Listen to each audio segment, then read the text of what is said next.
વડોદરા જિલ્લાના સાવલીનગર મધ્યમાંથી પસાર થતા રંગાઈ કાસની સિંચાઈ વિભાગ અને નગરપાલિકા દ્વારા કરાયેલી આયોજન વગરની પ્રી મોન્સૂન કામગીરી અંતર્ગત સફાઈ પર સવાલો ઉઠ્યા છે કે જેમાં ગત રાત્રિના વરસાદે વહીવટીતંત્રના કામની પોલ ખુલ્લી પાડી છે।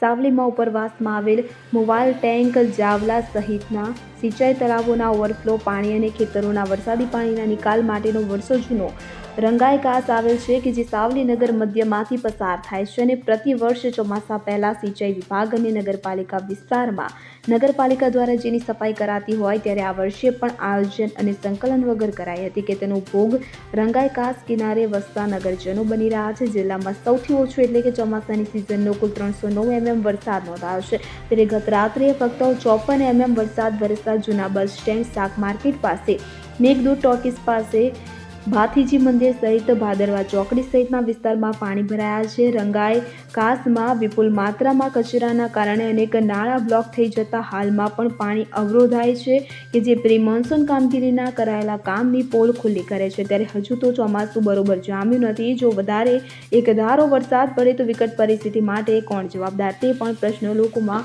ઉઠી રહ્યો છે।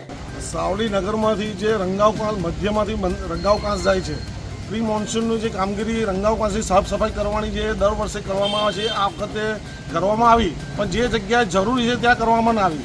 જે અમારા 3-4 વચ્ચે નાળા છે એ જે નાળાની નીચે જે બ્લોકેજ છે એ સાફ કરવામાં નથી આવ્યા। આગળથી જે રંગાવકાસ જે આવે છે સાવલીની બહાર એને ઊંડાઈ કરવામાં આવે છે, એનો કોઈ મતલબ નથી। જે બહાર જવાનો એક્ઝિટ રસ્તો છે એ ખુલ્લો કરવો જોઈએ। વડોદરા જિલ્લામાં સૌથી ઓછામાં ઓછો વરસાદ સાવલી તાલુકામાં અને સાવલી નગરમાં છે, તે છતાંય જો આજે આ પરિસ્થિતિ હોય તો વધુ વરસાદ થાય તો સાવલીની શું પરિસ્થિતિ થાય અને નીચાણવાળા ભાગોને જે ડૂબાણને નુકસાન થાય એની જવાબદારી કોણ?